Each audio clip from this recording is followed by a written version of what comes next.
In the mid-'80s, fewer than 3% of all people in most of our countries were using cell phones. But you fast forward to today, when almost 100% of people are using cell phones.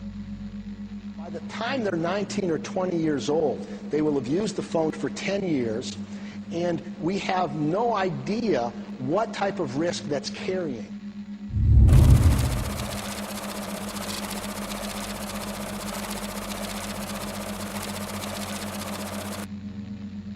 We've immersed ourselves in an ocean of electromagnetic radiation. It's all around us now.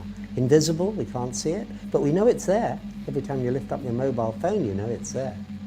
It's very, very hard to turn the clock back, or if not impossible to turn the clock back. But we need to be aware of the adverse health effects so that we have the choice of taking precaution against the exposures. At present, the World Health Organization statements regarding this are that it is real. We were not the only cancer cluster around a foam mast. There are many cancer clusters around foam masts. Most of the cancers which will arrive haven't arrived yet. How could we have possibly thought putting microwaves to our brain was safe? We just don't fully understand yet what we're doing. We have an announcement finally on whether cell phones cause cancer.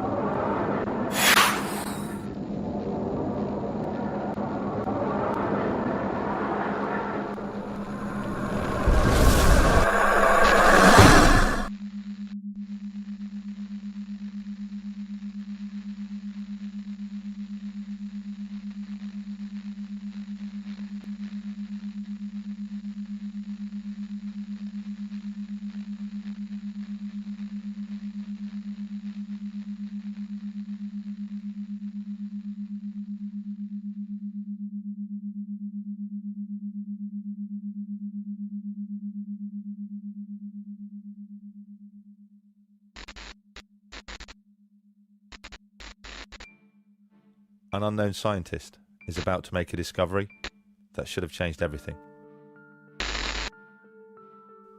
His name was Winifred Otto Schumann.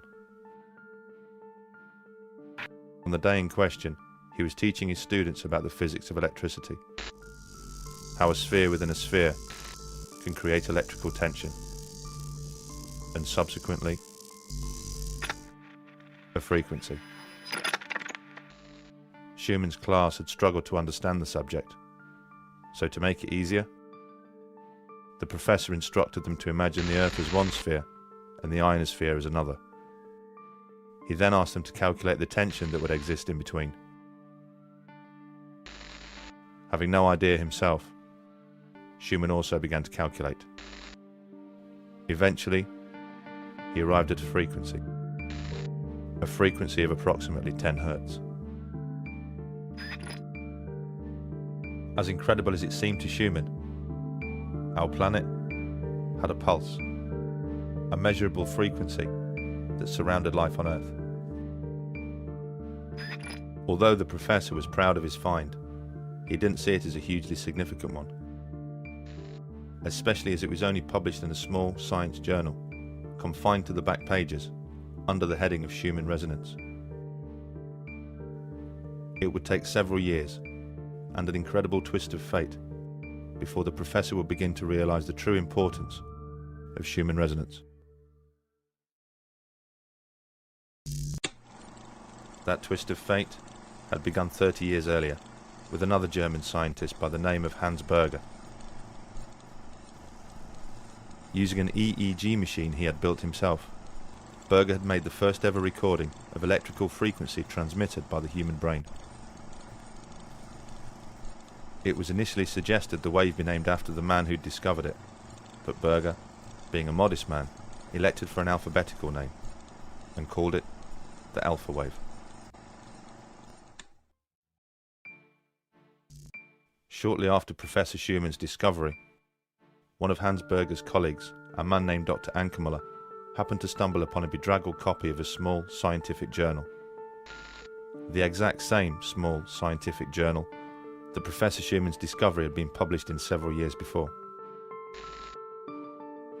He read the piece several times, shaking his head in disbelief.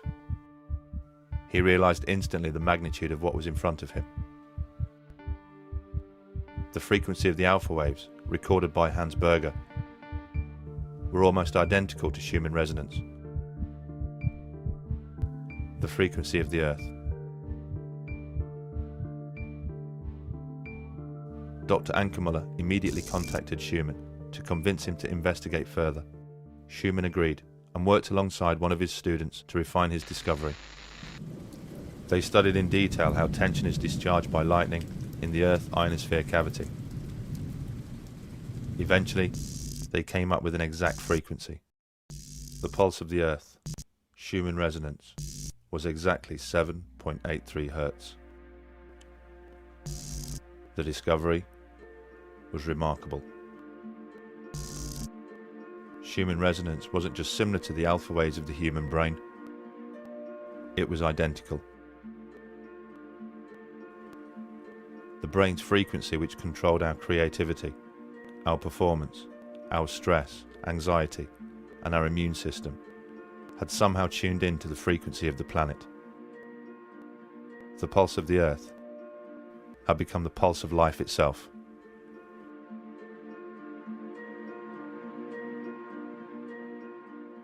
The frequency of a wave is measured in hertz. This refers to the number of oscillations the wave makes each second. Frequencies range from a billionth the size of an atom to the length of the universe itself. In theory, frequencies are infinite, so ultimately endless. If this was a coincidence, it was nature's most spectacular.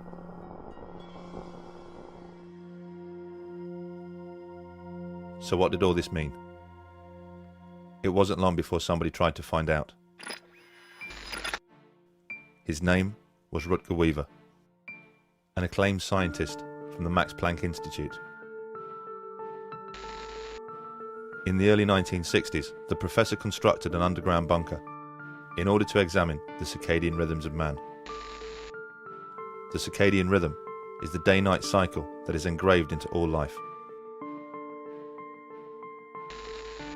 Over a 30-year period, the professor conducted experiments in which student volunteers would spend several weeks at a time living in the bunker, completely shielded from the natural resonances of the Earth. In his results, Weaver noted some astonishing findings. He discovered that when Schumann resonance was filtered out of the bunker, the students' physical and mental health would suffer. He took students down there. He didn't trust to do it with ill or old people. He took young students down there because he knew, Weaver knew that there would be an effect. So obviously underground you don't have Schumann resonance. You only have the transverse magnetic fields from in the Earth. So by putting them underground, they started feeling sick, having headaches. Their circadian rhythm was completely upset. The interesting thing was, when he just introduced the 7.8 Hertz frequency with a magnetic pulse generator, that immediately stopped. Weaver would secretly introduce the 7.83 frequency to the bunker via a man-made transmitter. Each time he did so, he noted the ill effects suffered by the volunteers either disappeared or decreased. Their stress, headaches and emotional distress was reduced, and their sense of well-being was restored. All by the introduction of Schumann resonance. Weaver's research had revealed an incredible connection between human health and the natural frequency of the planet. And in 2011, groundbreaking research suggested something even more impressive, that Schumann resonance could be connected to the beginnings of life itself. The breakthrough came at the hands of Luc Montagnier, the Nobel Prize-winning scientist who first discovered the HIV virus. The professor was conducting water memory experiments, examining how water could retain a memory of substances that had previously been dissolved in it, when he stumbled upon something that would challenge the very principles of science. All life comes from life. This is a fundamental principle of science, and one which has never been violated in any experiment. Life can only exist where life has existed before. And the mechanism for this has always been understood to be a material one, such as egg and sperm, or spore and cell division. But Luc Montagnier's experiments have offered a very different hypothesis. The professor showed that DNA sequences, the very building blocks of life, communicate with each other in water by emitting low-frequency electromagnetic waves. Even when the DNA was kept in separate test tubes, the professor still recorded electromagnetic communication between them. How sophisticated could this communication be? Well, Luc Montagnier showed they are able to organize nucleotides, the ingredients which actually make up DNA, into brand new DNA. Science has combined these ingredients countless times before, but in no experiment have they ever been able to recreate the spark of life and transform nucleotides into actual DNA, not without DNA already being present. Life, after all, can only exist where life has existed before. But in Luc Montagnier's experiments, the DNA had been completely filtered from the water. Yet new DNA was still formed. Just how was this possible? How had Luc Montagnier managed to achieve what no other scientist could, and create life where no life was present? What was so different about Luc Montagnier's experiments? There was the presence of a frequency which, when removed, would cause the experiments to fail, but when present, would ensure that they would succeed. That frequency was 7.83 Hz, Schumann resonance.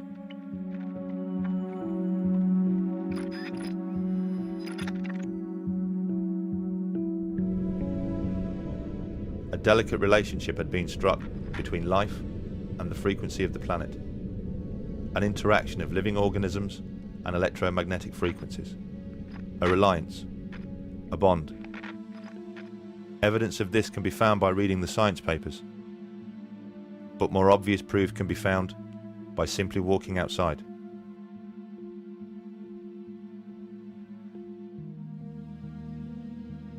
How did all this happen? Well, when you look at the history of the Earth, it seems pretty obvious. Schumann waves have been part of this planet since the very beginning. Life evolved surrounded by them, and inevitably tuned in. In fact, our sensitivity to frequency became deeply connected to our ability to sense another of the planet's phenomena.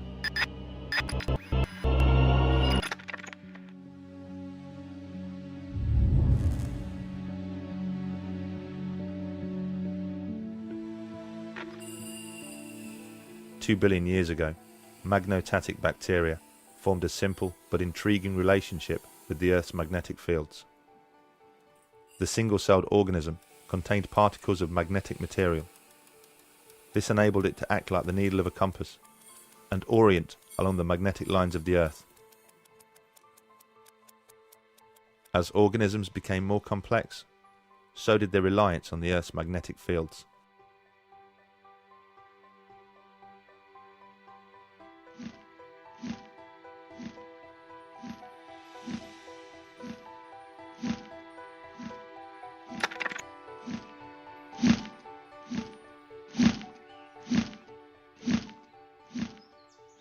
We We do know that bees are sensitive to magnetic fields. We know that within their bodies they contain particles of magnetite, and laboratory studies have shown that they are indeed sensitive to magnetic fields, and you can demonstrate in the laboratory that if you artificially create a magnetic field, you can control the way that they build their comb, and it seems logical that bees are using magnetic fields in navigation.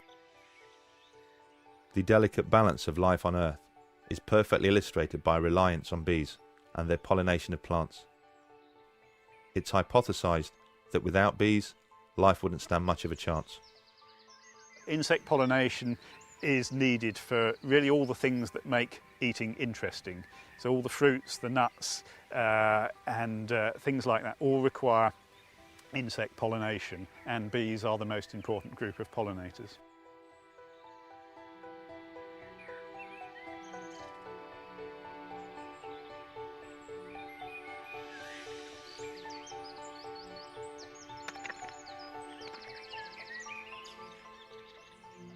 If the bees weren't here, we'd have a very boring diet. Yes, we would have a very thin existence. I think that's the point without bees. And of course, as well as the food that we need to eat, they're pollinating wild plants as well. And in many cases, we don't know details about the pollination of wild plants, but we can be sure that without bees to pollinate them, many of our wild plants would disappear.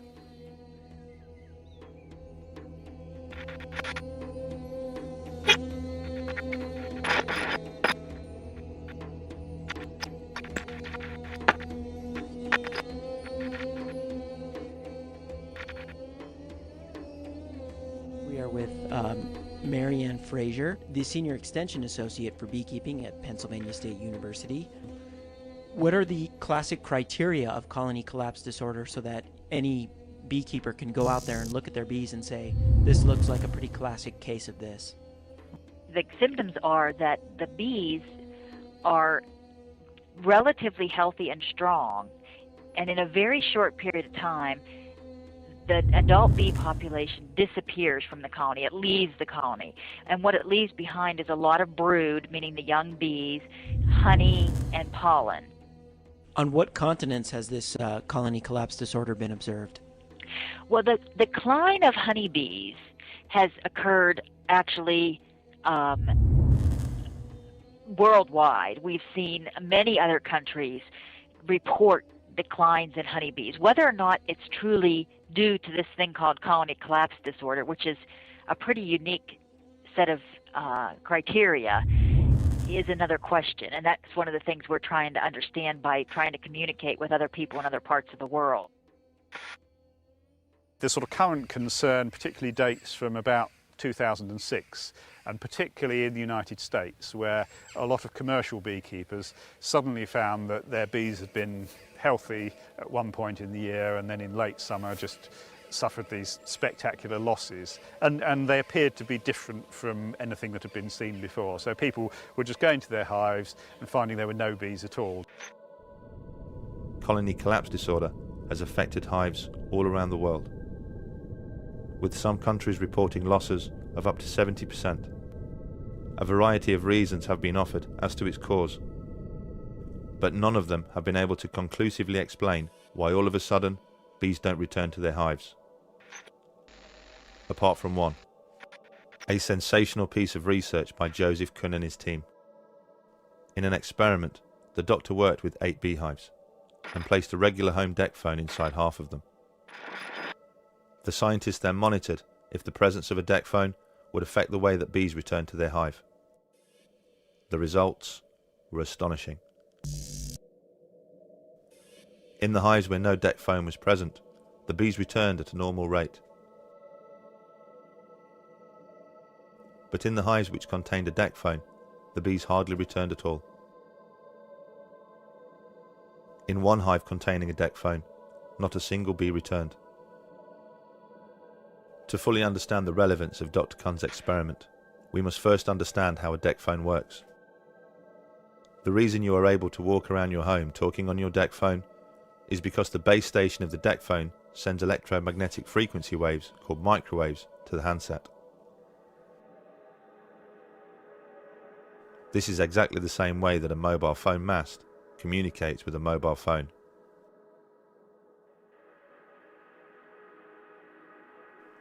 A deck phone is basically a miniature version of a mobile phone mast.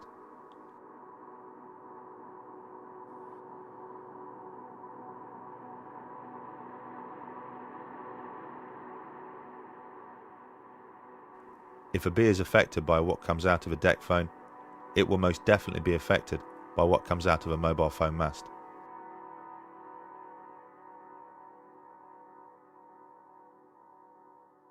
And with 4 billion mobile phone users around the world, all of a sudden, there are an awful lot of mobile phone masts.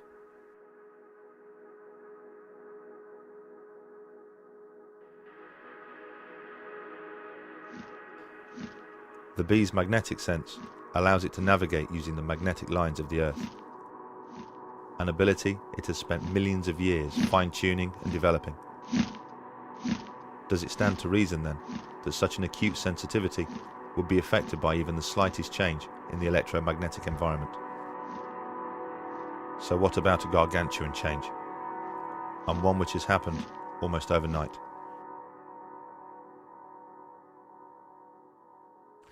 Are there other species that have this sensitivity to magnetic fields?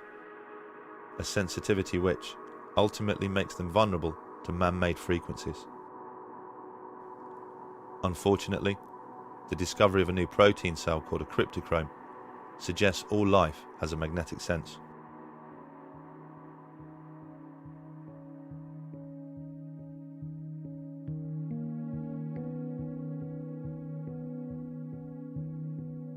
They were discovered in the 1990s in plants, where their function is to absorb blue light, which is used to regulate growth. They were since been found in insects, animals, mammals, including humans, and in birds. Cryptochromes are a biological molecule called a protein. It's generated by some of your genes called cryogenes. And the cryptochrome molecule actually controls your circadian rhythms, including melatonin production. Some of the cryptochromes seem to have a function of absorbing light as detectors for the circadian clock. So they are inputs for the light-dark cycle that many species seem to have, plants as well as animals. But in the year 2000, Thorsten Ritz demonstrated an even more amazing role for the cryptochrome. In a series of experiments on robins, he demonstrated that their navigational sense was not only a magnetic one, but it came directly from the cryptochrome cells, which are located behind the eye. I think the Ritz paper published in 2000 is one of those milestones in science, because he proposed that this cryptochrome molecule, which remember is best known for its effect in controlling circadian rhythms, that molecule was actually responsible for giving the compass, magnetic compass information in birds. The birds literally see the Earth's magnetic field, perhaps as a bright or a dark spot superimposed on their field of vision. And as they then move their head or their body around, this spot moves, and so rather like a heads-up display for a fighter pilot, they have this thing that they see, goodness knows what it would be, which allows them to orient while they're flying. The way he tested that was to expose birds to radio frequency fields to see if it actually disturbed their magnetic compass. And not only did the radio frequency field indeed disrupt the migration of robins, but it did so at very, very low intensities of fields. And that's really important and really interesting, that very low level radio frequency fields interfered with the robin's compass. The experiments by Ritz clearly demonstrated that the cryptochrome cell used in navigation was seriously affected by man-made frequencies, and man-made frequencies at levels well below those deemed safe by the governing body ICNIRP. All of the animal navigation studies, the cockroaches, the zebra finches, the chickens, the robins, they've all had their magnetic compass disturbed by radio frequency fields well below the ICNIRP public exposure limit. In fact, work on birds, particularly birds and insects, have shown that they are sensitive to fields way below the ICNIRP levels that claim are safe for us. If you look at where the research shows they're sensitive to, there's good stuff in the literature showing it's significantly lower than what we're allowed to be exposed to, and therefore what they're exposed to in the environment. There's certainly solid scientific reason for supposing that magnetic fields, artificial magnetic fields, will disturb the habitat of a number of species.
How much has our environment changed because of electromagnetic fields? Over the last 25 years, it's changed beyond recognition.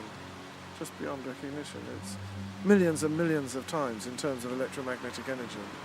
The former National Radiological Protection Board, in one of their documents, said that they thought that the radiation environment, if you like to call it that, had increased many millions of times from what it was 50 years ago. Many millions of times. It's an enormous change in environment on Earth, and it completely swamps all these natural signals, including the Schumann waves that we have evolved with.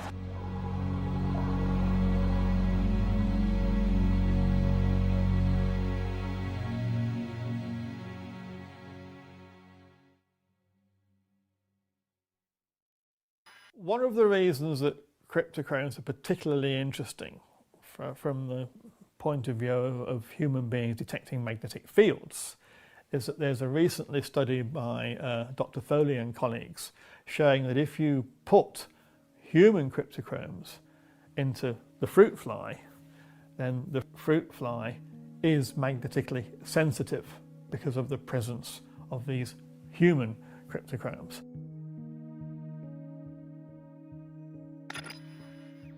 So this is actually showing that human cryptochromes are magnetically sensitive, can actually detect magnetic fields.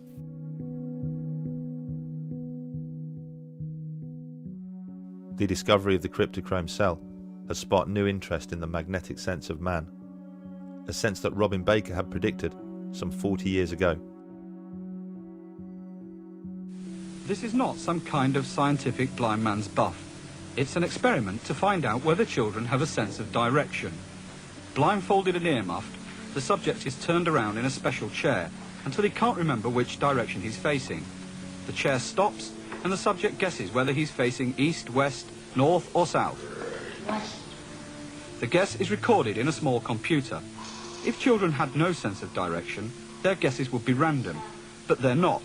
Children after the age of about 10 or 11 make pretty good guesses. It seems they have a real sense of direction, and it seems to be a magnetic sense. When the scientists strap a magnet to the subject's head, it disrupts his sense of direction severely. And this is a huge advance in understanding. It begs all sorts of questions. It begs questions as whether human beings can actually navigate in the Earth's magnetic field. Even though they don't do it today, did they do it thousands of years ago?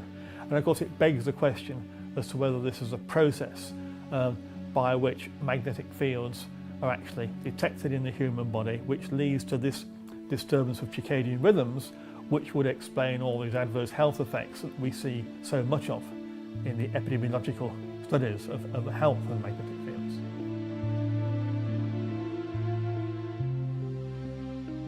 If mankind has the ability to sense magnetic fields, the same ability as the bees, the birds, and the butterflies, does that also mean that we are as vulnerable as they are to man-made frequencies? Will changes in our environment affect us, as it's clearly affecting them?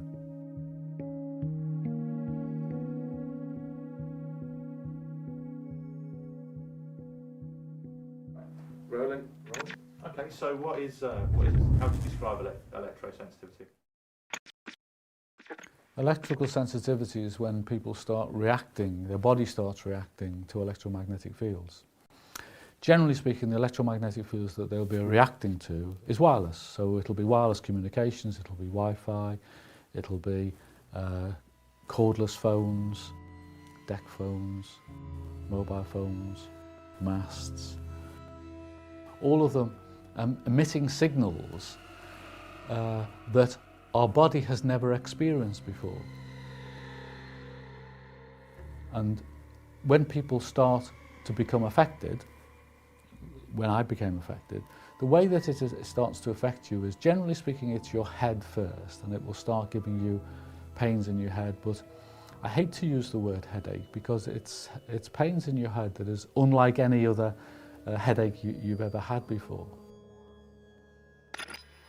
Most people's complaints are things like cardiac arrhythmia, insomnia, headache, visual disturbance, vertigo, different kinds of paresthesias or neurasthesias where they are feeling unusual sensations within their body. But really it can also affect endocrine function, thyroid function. Again, the list is really endless. In my particular case, and this is not everybody's case, if I then don't get out of the environment, I start getting quite severe pains in my gut, and that will then mean it's too late, and I will then start bleeding internally. I think that the symptoms are so diverse, and the associations that people make are very difficult to accept if you have no knowledge of this subject, which most physicians do not have.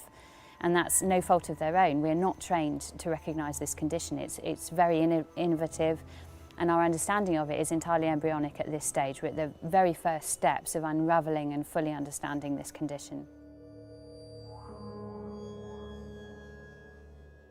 Brian, like many sufferers of electrosensitivity, has been forced to make radical changes to his home. These two rooms have been completely shielded in metal foil, so that this room and the bedroom are a Faraday cage. And if you actually check the electromagnetic fields, or indeed the microwaves, and this machine is simply converting microwaves to noise, you find that the mast that is about half a mile away over there, which causes me a problem, by shielding the room and putting metallized glass, means that I can eliminate most of the electromagnetic fields. The aspects of an organism that allow it to detect and respond to electromagnetic fields, you could say this word's going to use it in a number of different contexts, and if you bisect it and break it down, electrically sensitive, you could say that really that's a response to life itself. In that, for example, if we're looking at an organism to determine the presence of life, we're really looking for the presence of electricity. So with the electrocardiogram, for example, the ECG, and the electroencephalogram, the EEG, what we're looking at there is the presence of electricity from those target organs, the brain and the heart. And when we see the presence of that, that's a sign that there's life.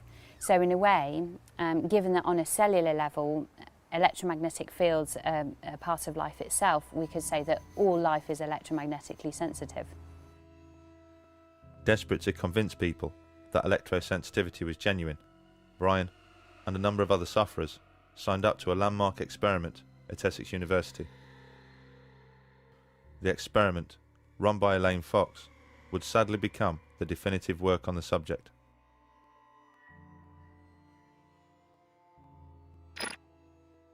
You have to go into a shielded room, and you go in there for a relatively short period of time, and the mast is on for 10 minutes and off for 10 minutes and on for 10 minutes, and to see whether you can detect whether it's on or not. And I went into the room having told them that I would not be able to tell them whether the mast was on or off or on. Why's that? Because their understanding of how you react to this is wrong. This is not a case with most people where you turn the mast on and, oh, I'm affected. They turn the mast off, oh, I'm okay again. It doesn't work like that. I suffer with hay fever. And when I go into a field where there's pollen, it takes a while before I'll be affected. But it takes a long time before I'm not affected. I can be removed from the hay field for 24 hours, but I'll still be feeling my hay fever. And electrical sensitivity with most people is a little bit like that. The way the team had set up the experiment meant it would be almost impossible for Brian and the other volunteers to prove they were being affected. Not that it would matter, as the team had inexplicably decided to do away with any form of vetting procedure. For one thing, people appear to be sensitive to different things. I'm sensitive to 3G mobile phones, I'm sensitive to GSM mobile phones, for example.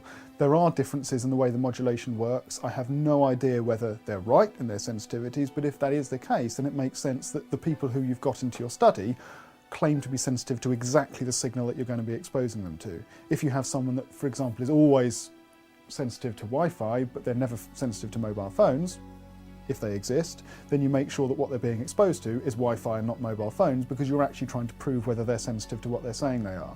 None of that differentiation was done. It was really, if you claimed to be sensitive to anything at all that happened to be electromagnetic, you were in. Well, one of the reasons why I thought it was quite important was I help people who are electrically sensitive. And a couple of months before, I'd actually been to a lady's house who thought she was electrically sensitive, just to try and help her and to explain to her what electrical sensitivity was and what might be causing her a problem. And to cut a long story short, it was obvious that this particular lady had a problem, but she was not electrically sensitive. She was definitely not electrically sensitive. But in the going of the conversation, she'd signed up for the Essex trials to try and find out whether she was electrically sensitive. Well, my heart missed a beat. Well, here's somebody that's not electrically sensitive, and they've signed up to go to Essex, and Essex are telling me they don't have a vetting procedure. What they actually found, and this is based on the text in their paper itself, I'm not sort of paraphrasing, is they needed, according to them, with the level of response they were expecting to see from sensitive people, they would need about 132 people, participants in their study, to show a statistically significant effect. That's how much population, if you like, they would need. That's how much data they would need in their study findings before they could say this group is clearly more sensitive than that group. What they got was 44. So from the very outset, they only had a third of the data they expected that they would need to find anything anyway. What they ended up finding was a near statistically significant risk anyway, i.e. the people who claimed to be sensitive showed that they were sensitive with a significance of about 90%.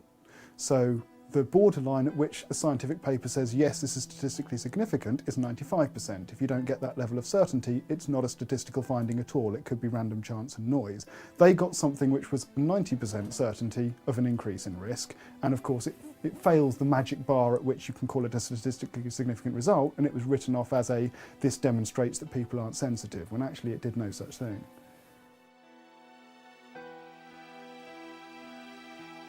The constant exposure to the mast took its toll on a number of the volunteers, making some of them so sick they were forced to withdraw from the experiment. For Brian, the effects of the experiment will be felt long after he left Essex. I've had, my first colonoscopy was 7 years ago, my second one was 4 years ago, my third one was about a year ago. There's nothing the matter with me, there's nothing the matter with me. Absolutely, you're imagining it. I've got colon cancer. So from the first time that I bled to the time of removing the polyp was 7 years. When I asked the doctor how long does it take to cancer to develop, 7 years. So you can virtually track the time when I went to Essex, and there was one occasion before where I started bleeding, with that bleeding has caused me colon cancer. How could such a botched experiment be held up as such a definitive piece of research? Why would such an experienced team make such fundamental and obvious errors in their work? Could it be anything to do with those who provided the funding? The Essex experiment is one of a number of experiments funded by the MTHR, a company set up and funded by the mobile industry themselves. Could you explain what MTHR does and how MTHR is funded? Yes, the MTHR programme is funded jointly by the UK government and the mobile telecommunications industry, and it funds research into possible adverse health effects related to mobile phone technology. The whole issue of who funds scientific research is a thorny issue. I know many scientists like myself who, when they get a new study to read, the first thing they turn to is the back of the page where it says who funded it. Is there, do you think, maybe a conflict of interest in the mobile phone industry funding research into the harm that it does? Well, of course there is a potential conflict of interest, and that's why a programme of funding like this has to be carefully managed. I've done a lot of work with the telecommunications industry because I happen to have I organise the communication workers representation in here, and so I've talked to these people for a long time. I think they would like to be objective, but they are driven, particularly in a market where they're fighting each other for market share by profit, and therefore they may fund research, but much like the pharmaceutical industry, you often find that they're hiring people who've already spoken on their side of the argument. Scientists aren't pop stars, they don't earn a lot of money, they have houses to finance, they have families to look after. Who can blame them for recognising that if they find the wrong results, they're not going to get another job from that source at any rate? There are psychological pressures, even in the absence of actual pressures, which may or may not be present in individual circumstances. There are clearly psychological pressures to conform and to please the organisation providing your funding. You feel obliged. You feel obliged, you feel obliged. There are some really solid statistics showing that where there is an issue over electromagnetic field effects, that the studies funded by the utilities or by the power industry or the radio industry or by the mobile phone industry are funded by them, that the studies tend to be significantly negative, whereas the studies funded independently within universities and so on tend not to be so. It's a challenging area in which to research. It's not easy to do studies of that sort, and because of the constraints of doing research in human subjects, you're not going to have perfect research studies. There are always going to be limitations. Is this a real condition? Yes, absolutely it is.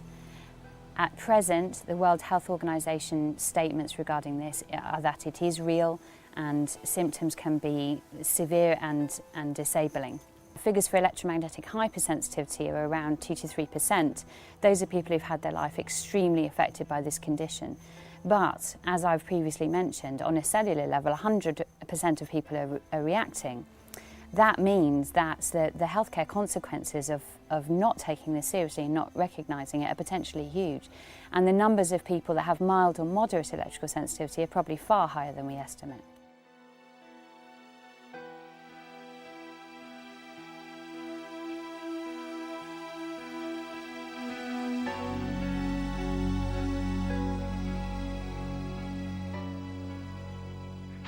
Where It leaves us with a tape recording of an experimental link-up between a standard telephone and a unique mobile handset. A dialing tone. And that's quite an achievement, because it's one thing to transmit a conversation, it's another to transmit accurate digital information. Now, an extension at the Research Institute in Chelmsford, which has perfected this technique. On the other end of this should be Liz Charnock. With the advent of the mobile phone in the 1980s, came the need to build a network of antennas to support them.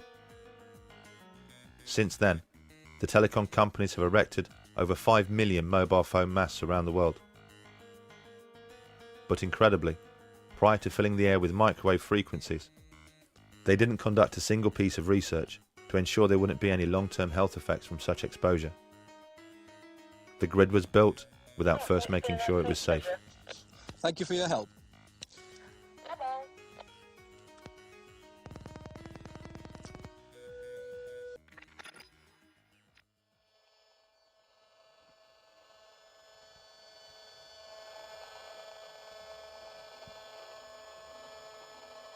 So it's pretty ugly, isn't it? yeah, and it's constant as well. One thing you'll notice is it doesn't stop. It's 24/7. This is what's coming out of the mast. If you can see the mast, you're being exposed to it. Right. Frankly, even if you can't, you're being exposed to it if you're this distance away, because it'll pass through, concrete walls and things. It'll dampen it a bit, but not very much. If you're within 200-300 metres of the mast up there, this is what you're going to be exposed to 24/7. When you can hear it, it changes everything. It does. Imagine if you could see it.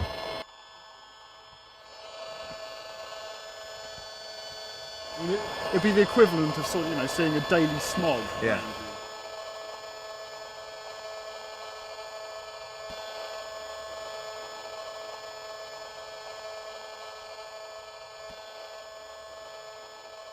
With a constant smog of man-made frequencies surrounding our daily lives, and no testing as to its safety, is there any wonder people's bodies have started to react? Well, it was almost 10 years ago, and I was in my 30s. No history of breast cancer in my family, and living a really healthy lifestyle. I'd been living next to a foam mast for many years, over 7 years by then. How far was that from? It was 100 metres from the house. Right, so pretty close. Yeah, and for years I'd been having symptoms which hadn't related to the foam mast, because I didn't know anything about the condition of electrosensitivity then. And I'd been having vertigo, sleep problems, headaches, sharp pains in my head. And I'd often visit the doctor only to be told it was either stress or a virus. And then just out of the blue, I was diagnosed with breast cancer. And it was the biggest shock of my life. And at first I thought, well, it's bad luck, it's just unlucky, it's me. And started to go through my treatment. And it was then I started bumping into neighbours in the hospital. And I only lived in a small village. Right. And started bumping into other young ladies as well, who were neighbours. Young? How old? Oh, well, I was the youngest in my 30s, but the others were in their 40s or early 50s. Right, that's very young. And that was 5 of us all diagnosed at once, within 6 months of each other, with breast cancer. There were only 18 houses in the village surrounding the foam mast, so Eileen decided to conduct a survey to see if anybody else had suddenly started suffering ill health. What came back really frightened us. Lots of people were reporting the same symptoms that I'd been suffering with for years. So vertigo. Yeah, the headaches, the vertigo. But there was other young women in the village who were having fertility problems and pre-cancer cervical cells. Other young ladies who'd had breast cancer benign lumps, and there were other conditions of cancer as well in the area. One of our neighbours, who was only 51, had developed motor neurone disease, and he unfortunately died. And so we unearthed a horrendous can of worms. We'd done a count of 77 people in the houses. And out of 77 people, how many people were suffering biological effects? The estimate was around 70%. People 70% of people who'd had effects over the years with biological effects, sleep problems, skin rashes, benign lumps or cancer. It was it had a big impact on people in the village.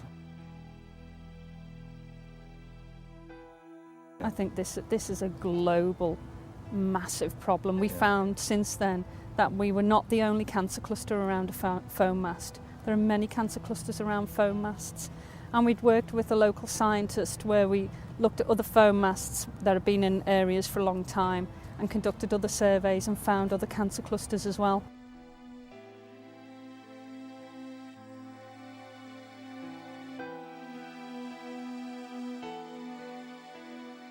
With so many phones and masts, and a mobile phone industry worth trillions, you would hope that by now a strict governing body would have been installed, an iron-fisted regulator who ensures the telecoms industry errs on the side of caution,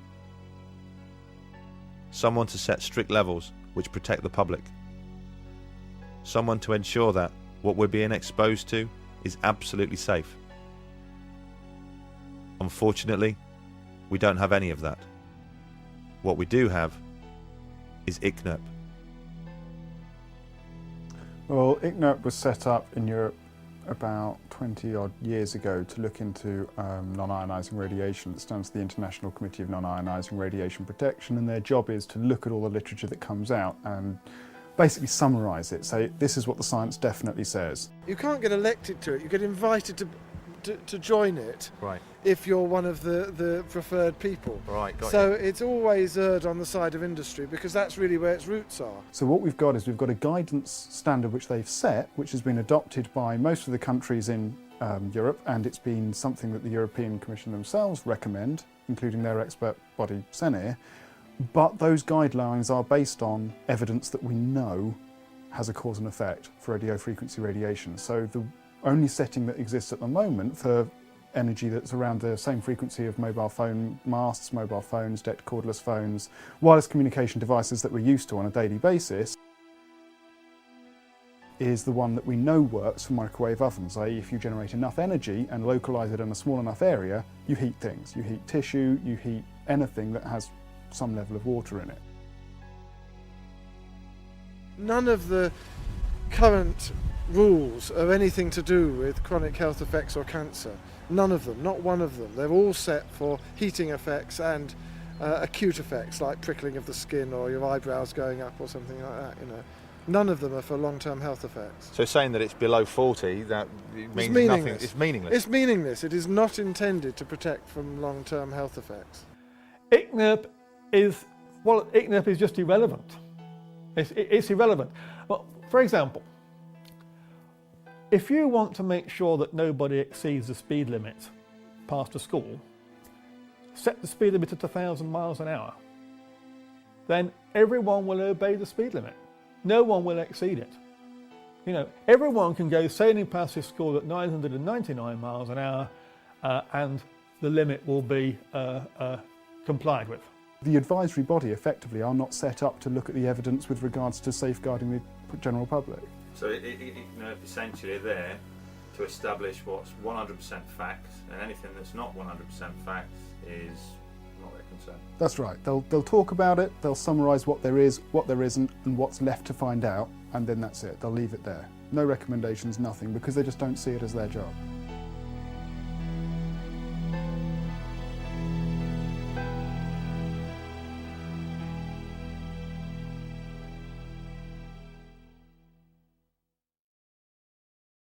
What if I try and make a call? Let me try and make a call. If you try and make a phone call, it'll be almost constant because it starts a proper sort of two-way high bandwidth transmission. Okay, let's do that. Oh wow. So as soon as it picks up, this is it trying to, and this is once it's on call mode, this is now what the phone's doing. And that's waves going from my phone to the base station and then being transmitted from there. And that's it's picked up. That's horrible. And that's basically what your phone's transmitting into your head all the time that you've got it operational and you're using it for phone.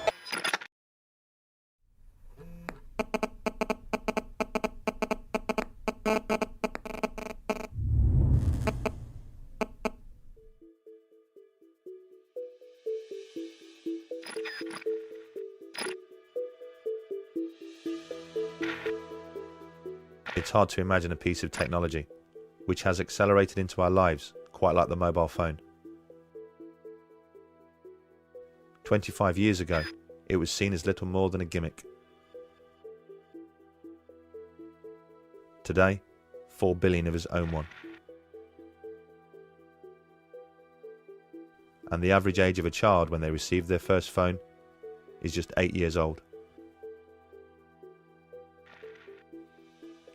The way a mobile phone works is by sending and receiving microwave frequencies to and from the base station. So having a phone pressed against your head inevitably means your brain is being exposed to those waves. Does the brain react to this exposure? A recent American study shows it absolutely does. The work was carried out by Dr. Nora Valco. Dr. Valco and her team studied 47 healthy people for an entire year. Participants had a cell phone placed on their left and right ears. One was activated but muted, the other was turned off. Dr. Valco used brain imaging equipment to study how much glucose the brain would use during exposure. So it's a very sensitive marker to indicate if there are changes in brain activity that may be driven by a given stimulus, which in this case was the cell phone. When the brain is stimulated, it consumes glucose in the same way a car consumes fuel. 50-minute exposure to a cell phone was associated with increases in glucose consumption by the brain, which indicates that the brain was being activated by the radio frequencies from the cell phone. This right area of the brain that was very close to the antenna showed the largest increases in metabolism as compared when the telephones were off.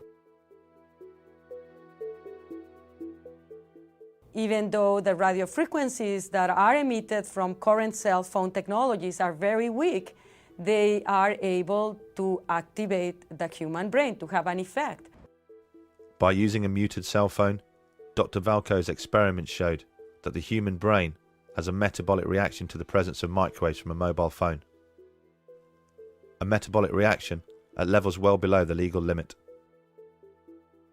Something many people claimed was impossible. And the reaction recorded by the doctor is secondary to an even greater concern: the way that those microwaves are actually absorbed by the brain. This has become known as SAR.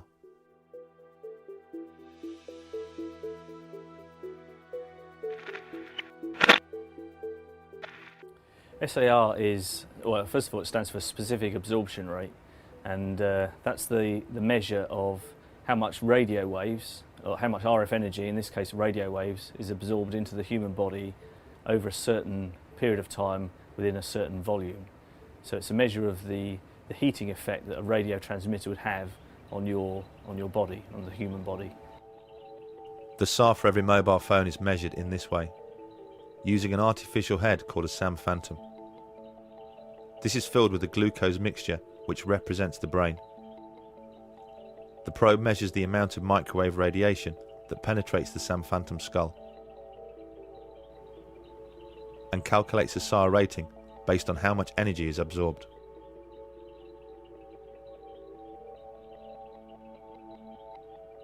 For the European Union, the limit is 2 watts per kilogram over a 10-gram average of tissue.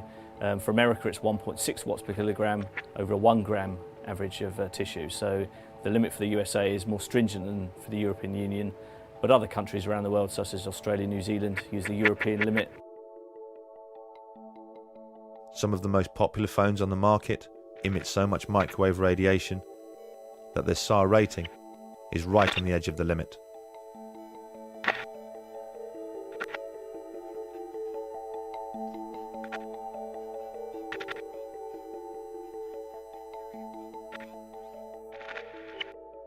Every millimetre of skull helps protect the brain against the phone's microwave radiation, and therefore lowers the phone's SAR rating.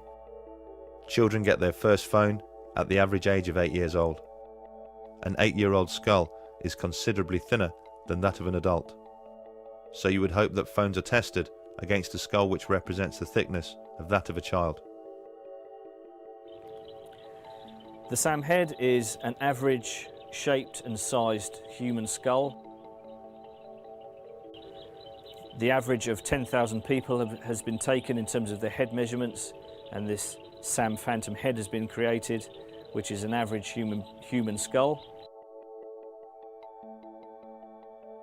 Obviously, the head of an average human being is considerably larger than that of an 8-year-old child. But when we investigate the company that makes the SAM phantom head,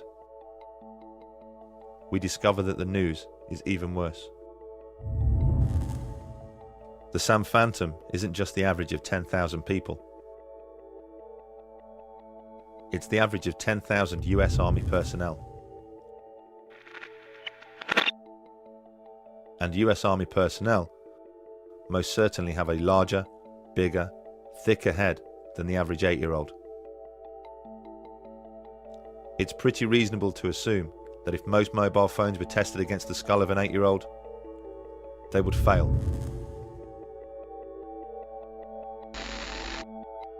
Who is it that sets the standards?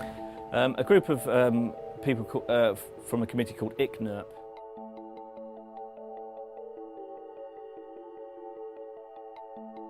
The people who do the work on mobile phones are, by and large, engineers.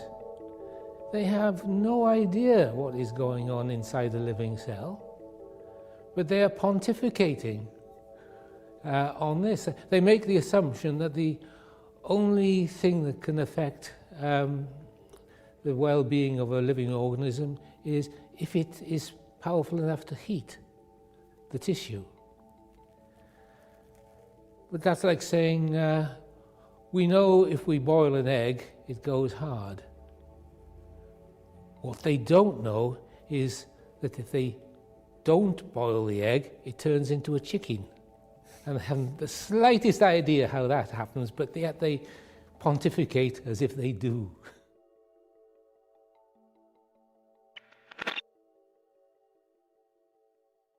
In 2011, the World Health Organization changed the danger rating of mobile phones, reclassing it as possibly carcinogenic to humans, based on an increased risk of contracting a glioma, the type of brain tumour associated with using a mobile phone. What was the catalyst for this abrupt change in status?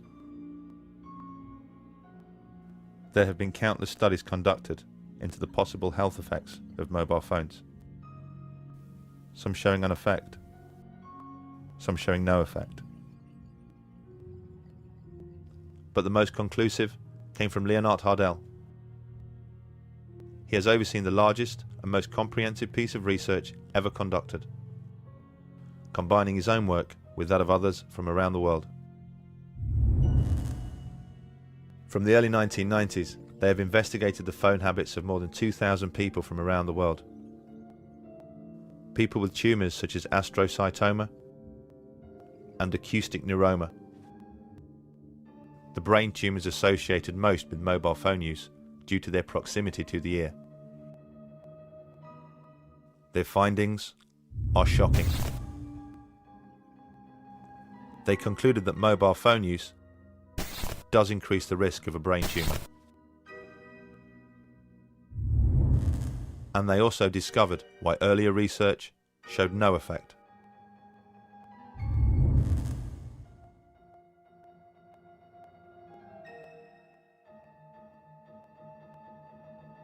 I think there's more evidence that it's carcinogenic than just possibly carcinogenic. But I can understand it in a way because most of the cancers which will arrive haven't arrived yet. I mean, people haven't been using cell phones for long enough for the true effect to become apparent. As is the case with other carcinogens, it takes at least 10 years before you start to see an effect from the exposure. Because the mobile phone explosion didn't really take hold until the late 1990s, it's not surprising we are just starting to see the effects right now. So what are the telecoms industry doing to protect its users from contracting a brain tumour? A flick to the far reaches of their safety manuals suggests that they are more concerned about protecting themselves.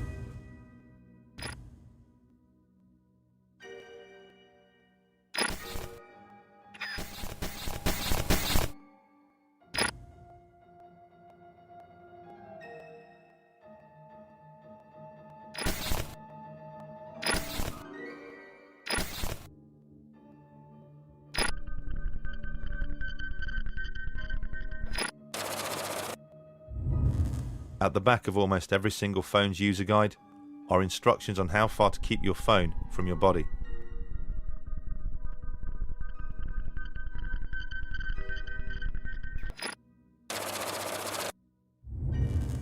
Instructions which, in the most part, are wholly unworkable.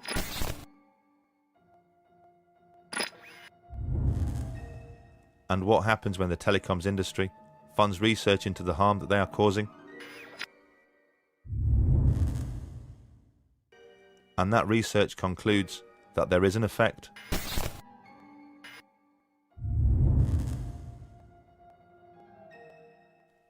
That the use of a mobile phone does play a role in the development of cancer.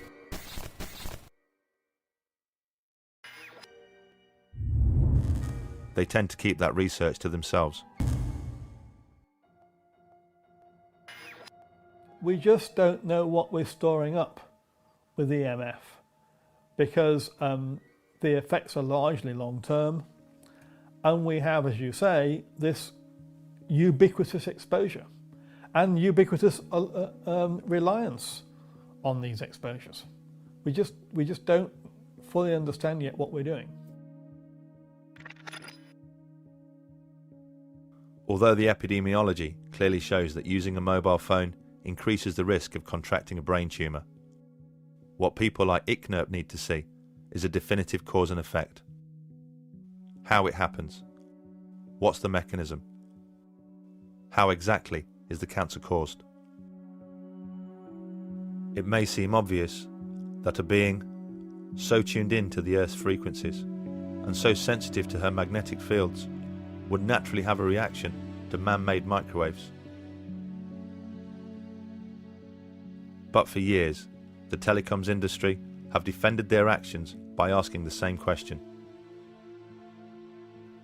As it turns out, they've been asking the wrong question. The answer is melatonin.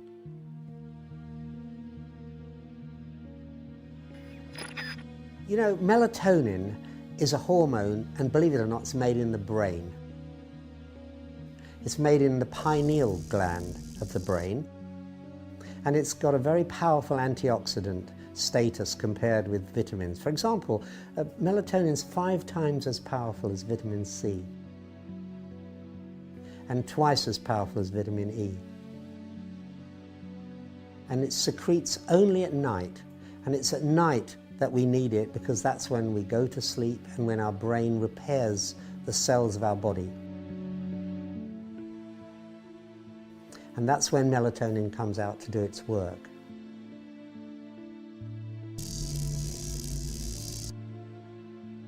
Each day, our body loses about 500 million cells. And at night, that's when our body replaces those cells. Through a process called cell mitosis, the dividing of cells. And what it's doing is it's mopping up what are called free radicals. These free radicals are really the spare electrons left over from the process of making the energy which we need to repair ourselves in the first place. Each night, as our body repairs itself, millions of free radical cells are created as a byproduct of cell mitosis. These free radical cells attack healthy cells.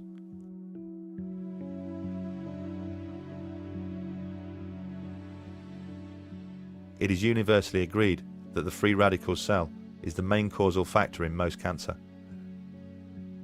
Our body's main defense against these free radicals is its most powerful antioxidant, melatonin.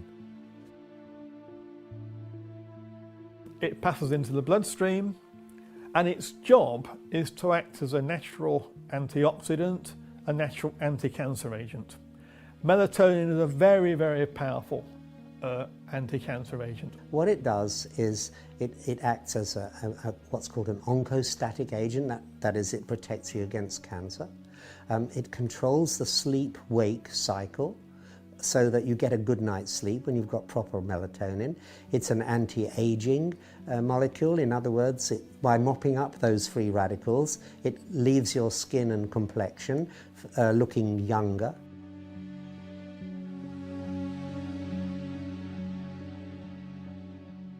We have in our lab 12,000 studies, which we've collected over the years. And that is more studies than have ever been published on paracetamol, which is the most common headache reliever. There's more scientific interest in melatonin than there is in paracetamol. What are the consequences of having a reduced amount of melatonin? Yeah. Well, you have a reduced amount of melatonin. What happens then is that your immune system starts to be less competent for a start. You tend to get sleep disturbance. You can't get off to sleep, or if you do, you wake up and can't get back to sleep. You can have heart complications because melatonin protects your heart as well.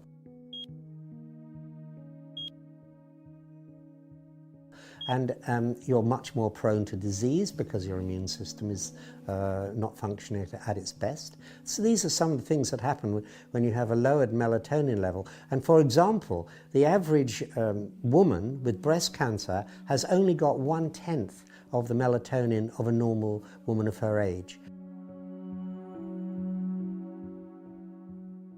And for people with prostate cancer, they've got less than half the melatonin that they should have. Autistic children have less than half the melatonin levels that they should enjoy. Reduced melatonin in night shift workers, because they're working at night and exposed to light, they don't produce nocturnal melatonin, is known to produce a 50% increase in breast cancer risk. And the International Agency for Research on Cancer, IARC, has actually classed night shift work as a class 2A probable carcinogen because of this melatonin reduction. There are lots of studies now showing that people on night shifts or people who are blind have different cancer rates than the average population. And most of those studies support the view that the absence or the lowered melatonin has an adverse effect on health. Because the body only repairs itself at night, melatonin is only produced when the pineal gland senses that no light is present. What happens is that the pineal gland is light sensitive. It's sitting right where your brain receives signals from your eyes at crossover point in the middle. It's called the suprachiasmatic nuclei, and the connections from there goes directly to the pineal gland to tell it whether there's any light around or not. If there's light around, then there's also interference with the signals the brain wants to send to our cells in order to repair them. So it says there's no point in the brain sending these signals out to our cells to tell them to repair, because there's so much interference that they won't hear it. So it waits, the brain waits until it's dark.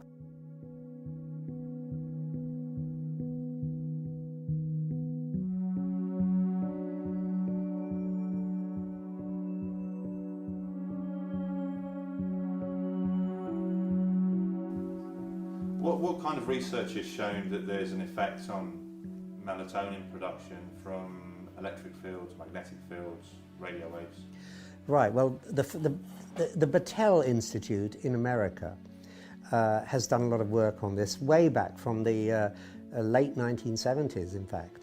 And their scientists there, Barry Wilson and Dick Stevens and people like that, started thinking that because we know that if you turn the light on, then the brain stops making melatonin, they thought, well, maybe our brains can't distinguish between electric fields and that we make ourselves artificially, and the natural light that we all know It happens during the daytime because we just don't make melatonin in the daytime. For very good biological reasons. So they thought, well, maybe these electric fields are suppressing the synthesis of melatonin, and that in turn is leading to cancer, breast cancer particularly, in women because they don't have the immunological protection that they would otherwise have. So the brain interprets radio waves as being light waves? Yeah, we don't know the difference.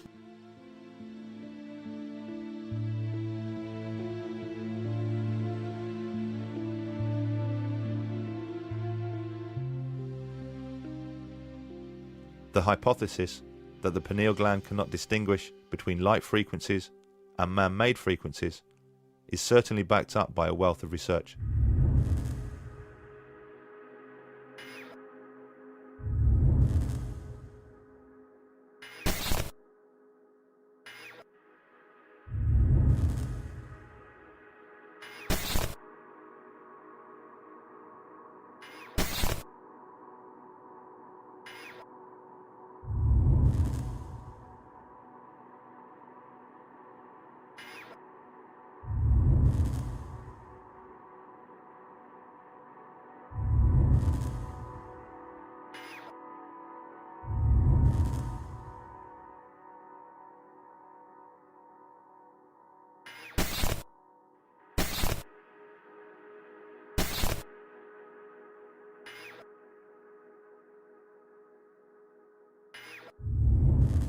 Do you think it's pretty conclusive that electric fields, magnetic fields, radio waves affect the production of melatonin?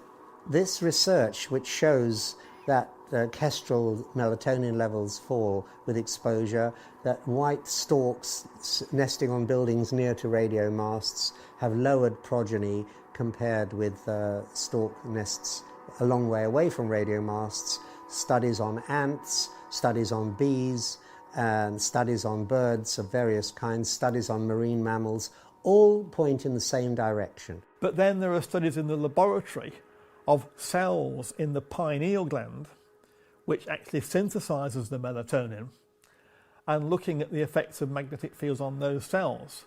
And at virtually every stage in the synthesis of melatonin, it's been shown that magnetic fields disturbs the actual production of melatonin. So you see, the evidence is in all aspects of the pathway of melatonin production, that the inhibition of melatonin production by magnetic fields, the research covers really every aspect of that pathway. Would you say that it's almost conclusive? Yes, I would say it is almost conclusive.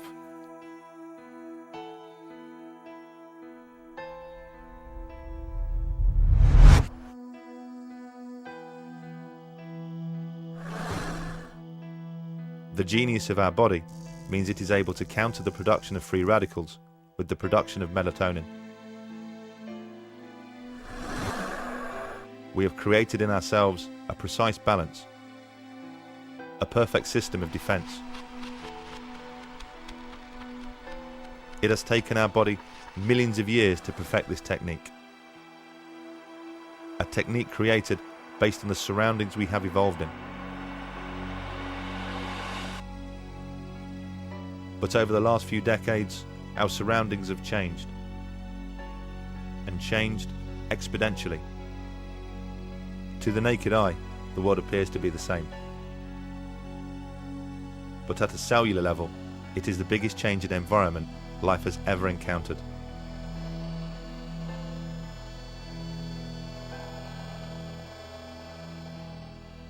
It stands to reason that such a gargantuan change would inevitably upset such a delicate balance.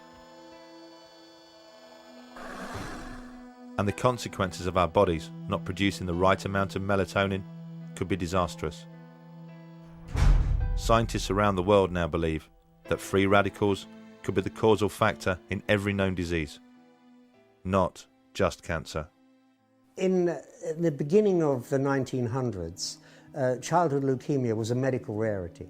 we've seen nothing but an increase in childhood leukemia ever since that point. It's going up every year by about 2%. And that applies to many other disorders as well. Autism, brain tumours, cancer. Cancer rates in the 1910s were probably half of what they are today. And many other diseases are being connected by studies, by scientific studies, with exposure to electromagnetic fields and radiations. Not just power lines, but also to radio fields and microwave fields. Because we've in the last 50 years, really, we've immersed ourselves in an ocean of electromagnetic radiation. It's all around us now. Invisible, we can't see it, but we know it's there. Every time you lift up your mobile phone, you know it's there. It's very, very hard to turn the clock back, or if not impossible to turn the clock back, but we need to be aware of the adverse health effects so that we have the choice of taking precaution against the exposures. If that's what we wish to do, that's what we need to do. What worries me are things that are actually happening now. Right. That we haven't paid enough attention to, perhaps. And one of the things that's happening is autism, or to give it its proper name, autistic spectrum disorders. Do you think we're getting to a point in science where we almost don't have a control group to be able to test things like this, because almost everybody has a mobile phone, almost everybody has Wi-Fi, almost everybody is exposed to electromagnetic fields? Yes, we are reaching a situation where so many people are exposed to electromagnetic fields from mobile phones and Wi-Fi that we no longer have a control population to look at the difference between the health of people who are exposed versus the health of people who are not exposed. I mean, if I can take an analogy, we did find out that smoking caused lung cancer. That was because some people did not smoke, and they were a control group. If everyone had smoked, we may never have found that smoking caused lung cancer. And everyone would have been dying of lung cancer, and it would have been regarded as a sort of natural disease without ever having a link with smoking. What's happening with mobile phone exposure is we are losing this population of people who are not exposed. Even the few people who don't own a mobile phone are surrounded by the radiation from the mobile phone when they go shopping, when they go on a train, wherever they go. It's not just the canary down the mine like myself. Eventually, if you simply increase the electromagnetic fields in the atmosphere, which we're doing, and we're now got a million times more electromagnetic fields, microwaves in the environment than we had 30 years ago, eventually it'll start to affect you. It's very, very hard to say where we might be in 15 years' time, but I would very much hope that in a few years' time we do recognise just how much these ill health effects are actually costing society. And then we might wake up and look at the causes and realise we have to do something about the causes.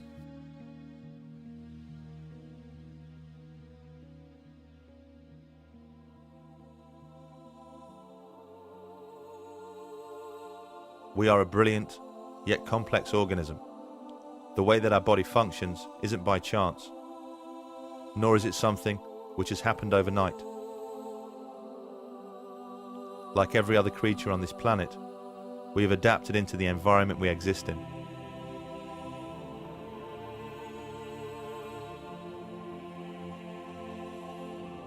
An environment which, since the beginning of time, has had a delicate balance of fields and resonances. These phenomena don't just surround us, they make us what we are. The cells of our body communicate with each other using light frequencies. Our DNA uses electromagnetic frequencies to reproduce itself. At the core of everything are protons and electrons, positive and negative, making all life magnetic. We are, as all life is, equipped with cryptochrome cells, which allows us to sense those fields in ways we barely understand. We are beings of frequency, electricity, light, and magnetism. And to become this way has taken millions of years, a process which started with the very first cell. Although we have embraced the wireless technology and accepted it into our everyday lives, at a cellular level, our bodies haven't. The frequencies that now surround us are as alien to our cells as they would be to our eyes, if only we could see them.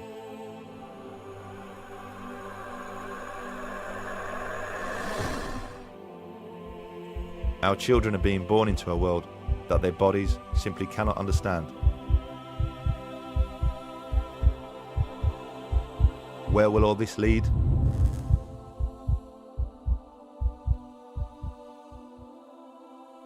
As this film is being made, 4G technology is being rolled out around the world. To accommodate this, the ceiling levels are being increased.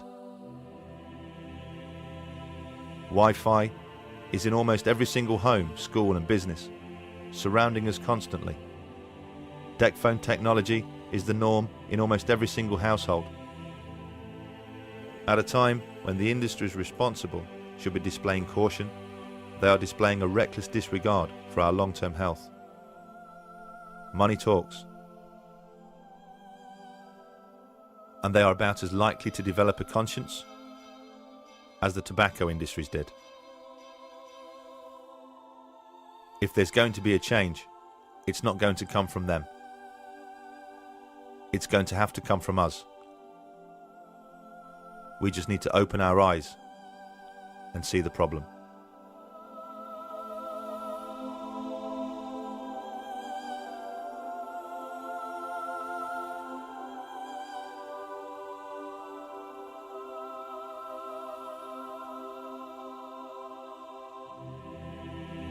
Would the MTHR, do you think, fund research into radio waves affecting melatonin, given that this is the mechanism that people seem to point to, that mobile phones affect the production of melatonin? Melatonin is an antioxidant, a free radical vacuum cleaner, if you like.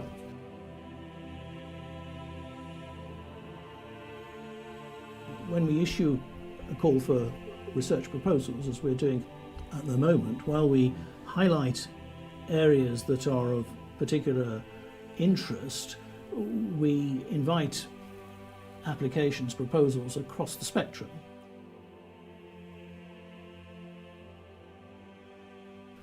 But it would have to be prioritised alongside the other applications that we get. We only have a limited pot of money, but we don't rule out funding research on melatonin. It's not one of the areas that we've identified as a priority at the moment.